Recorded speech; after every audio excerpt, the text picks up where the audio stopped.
আসসালামু আলাইকুম। আমার চ্যানেলে আপনাদের সকলকে স্বাগত।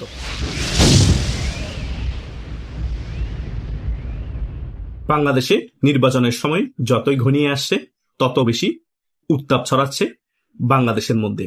ইতিমধ্যে এই ভয়ে বাংলাদেশের অনেক ঊর্ধ্বতন সরকারি কর্মকর্তারা বিদেশ পালিয়ে যাওয়ার চেষ্টা করছে। কিছুদিন আগে আমরা একটা খবর দেখতে পেয়েছি, নিয়ে আমি আলোচনাও করেছি। ঢাকা উত্তর সিটি কর্পোরেশনের প্রশাসক এজাজ সাহেবও বিদেশ পালিয়ে যাওয়ার চেষ্টা করেছে। পরবর্তীতে এজাজ সাহেবকে বিদেশ ভ্রমণে নিষেধাজ্ঞা দেওয়া হয়েছে।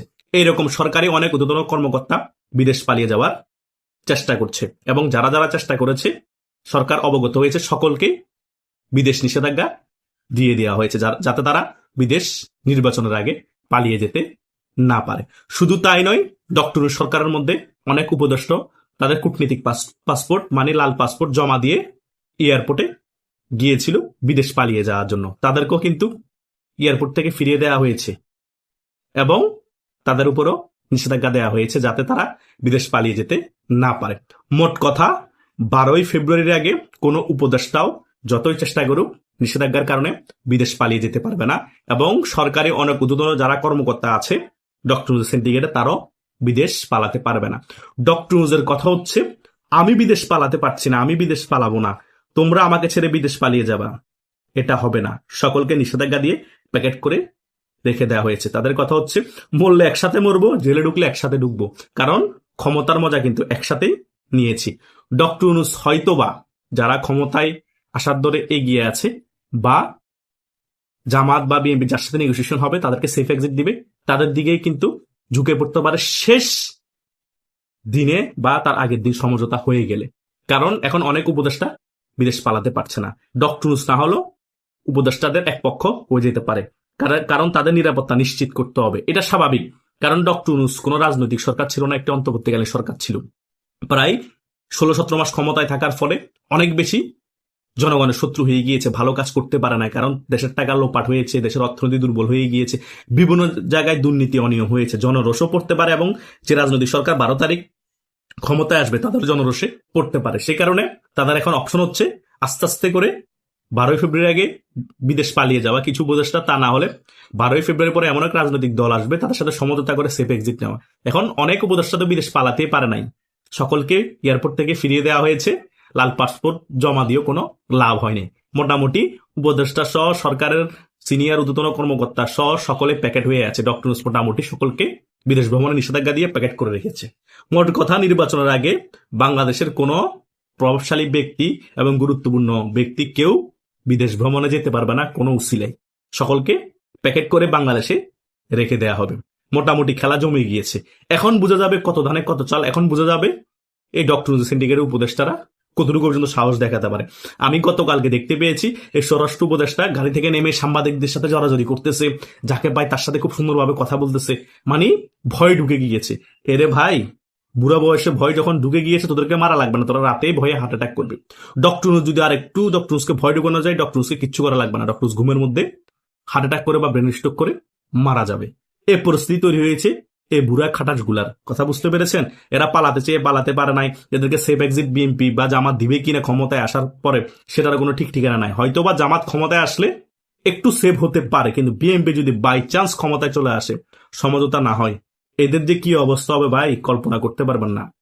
এদের ইন্ধনেই, এদের সাপোর্টে কিন্তু জামাত এবং এনসিপি বিএনপির সাথে যা ইচ্ছে তা করেছে, যা বলা তা বলেছে।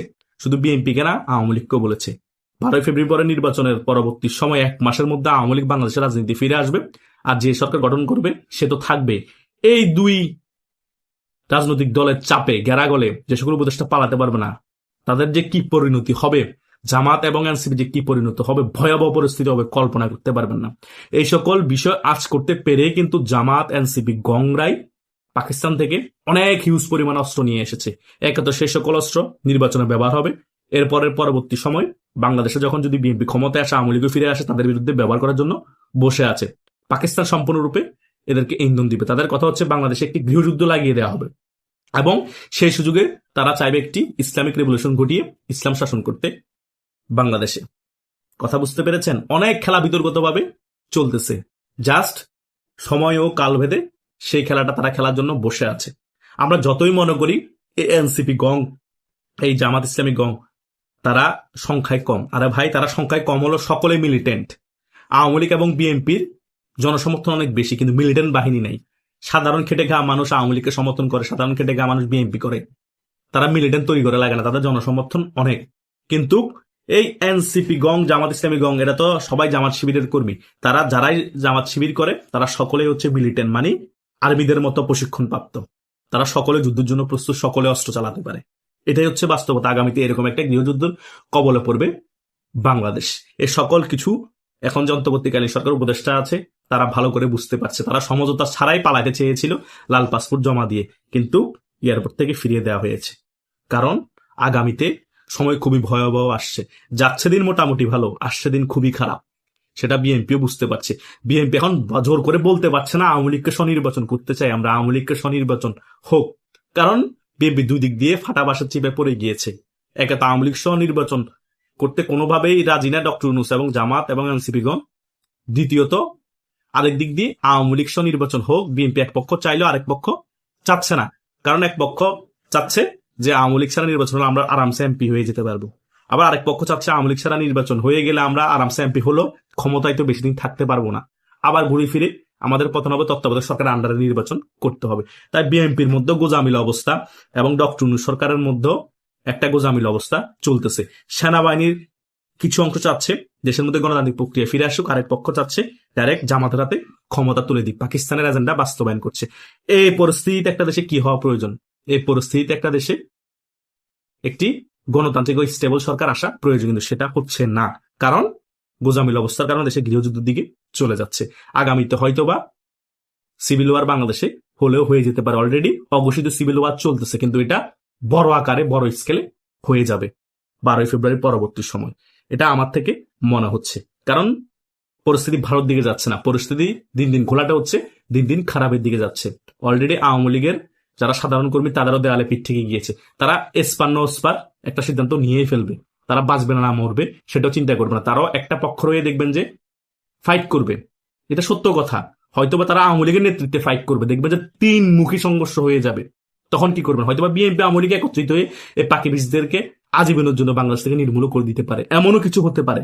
তো ঘুরে ফিরে ছোটখাটো একটা সিভিল ওয়ার হয়ে যেতে পারে। এখন তো হালকা পাতলা হচ্ছে বিভিন্ন জায়গায়, এটা কিছুই না। 12 ফেব্রুয়ারির পরে আরো বড় আকারের হয়ে যেতে পারে। আমি সেটাতেই ভয় পাচ্ছি। আমাদের বাংলাদেশের জনগণের কি হবে? 5 আগস্টের পরবর্তী সময় নতুন বন্দোবস্তের নামে বাংলাদেশটা ধ্বংস করার বন্দোবস্ত 16-17 মাস চলেছে। আগামীতে তো সিভিল ওয়ার হয়ে গেলে একেবারে ধ্বংস হয়ে যাবে। এটা বাঙালির প্রাপ্য ছিল। বাঙালি বেশি হুজুগে ব্রেনু আসে, বেশি নাচানাচি করে। 5 আগস্ট শেখ হাসিনার পতন করার পরে বাঙালি এখন বুঝতে পেরেছে কি ভুলটা করেছে। আশা করছি সকল বিষয় বুঝতে পেরেছেন। আপনাদেরও যদি কোনো মতামত থাকে কমেন্ট করে জানাতে পারেন। ধন্যবাদ সকলকে।